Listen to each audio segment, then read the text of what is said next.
Sejak tahun 1292 di Lebah Sungai Brantas Tenggara, Kota Mojokerto, daerah Trik, disitulah dahulu pusat kerajaan Majapahit berdiri. Di kerajaan Majapahit terkenal seorang patih bernama Gajah Mada. Kisah ini tentang sang patih yang setia sebagai abdi raja, kisah tentang sang penakluk kawasan dan kerajaan-kerajaan Nusantara. Kisah tentang keteguhan, ketulusan, dan loyalitas pada pimpinan. Pada tahun 1309 hingga 1328 Majapahit dipimpin Raja Jayanegara. Raja Jayanegara tidak disukai para pengikut ayahnya, Raden Wijaya, raja sebelumnya. Raja Jayanegara terlahir dari seorang selir keturunan Melayu. Selain itu, Raja Jayanegara pun terkenal berperilaku menyimpang dan zalim. Di dalam setiap penumpasan pemberontakan terhadap Raja Jayanegara, Gajah Mada memiliki andil yang besar. Pemberontakan Kuti berhasil ditaklukkan Gajah Mada. Raja Jayanegara pun disembunyikan di Bedander. Izinkan saya mengamankan dulu Majapahit dari pemberontakan Paduka. Jika Majapahit sudah aman, maka Paduka dapat kembali ke Majapahit. Baiklah. Di kota Majapahit, Gajah Mada menemui Temenggung Amancanegara, wali kota Majapahit. Suasana mencekam, ujian kesetiaan pun dimulai. Gajah Jayanegara sudah tewas.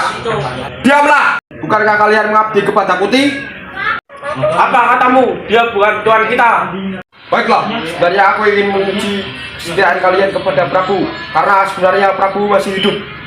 Setelah dirasa cukup aman, Raja Jayanegara pulang ke Majapahit, diiringkan Gajah Mada dan para bayangkara. Atas jasanya menaklukkan Kuti, Gajah Mada diangkat menjadi Patih Kahuripan. Namun, ketika Patih Daha Arya Tila mangkat, Gajah Mada dipindah ke Daha.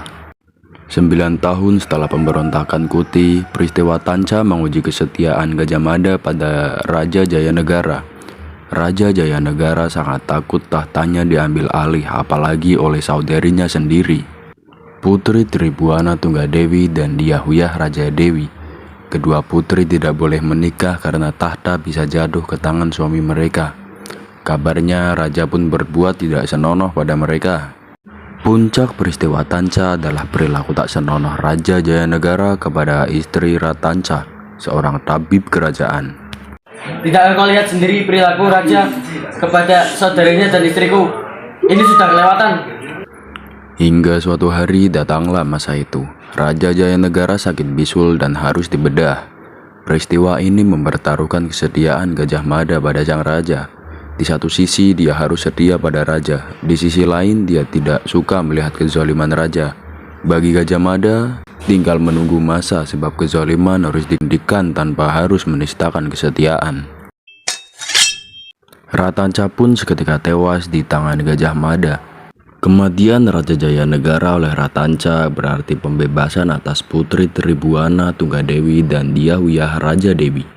Karena Raja Jayanegara tidak memiliki keturunan, maka tahta turun pada Putri Tribuana Tunggadewi sebagai Raja Dewi Majapahit yang disebut Sang Rani.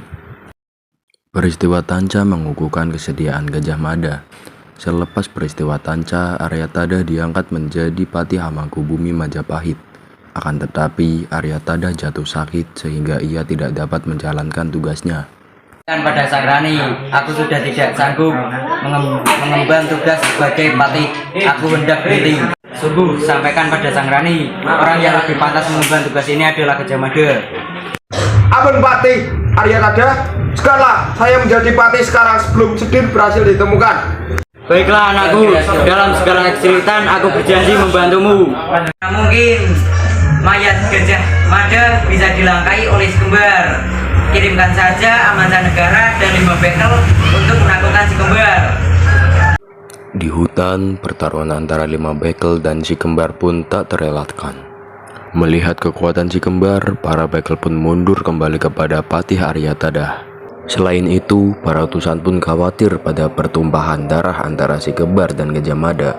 Maka Sang Rani mengambil alih pertarungan, sehingga kemenangan milik Raja Majapahit atas nama Sang Rani. Selepas peristiwa Sadim, gempa bumi terjadi di wilayah Panbaru Pindah. Kejadian ini menyebabkan perubahan besar bagi kerajaan Majapahit.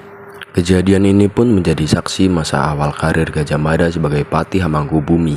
Atas kesetiaannya pada kerajaan, Gajah Mada pun diangkat menjadi Patih Hamangkubumi. Dengan ini saya bersumpah, jika telah berhasil menundukkan Nusantara, saya baru akan beristirahat. Jika Gurun, Serang, Tanjung Pura, Haru, Pohong, Domo, Sunda, Bali, Palembang, Dumasi telah tunduk, saya baru akan beristirahat. Itulah sumpah Sang Mahapatih Gajah Mada.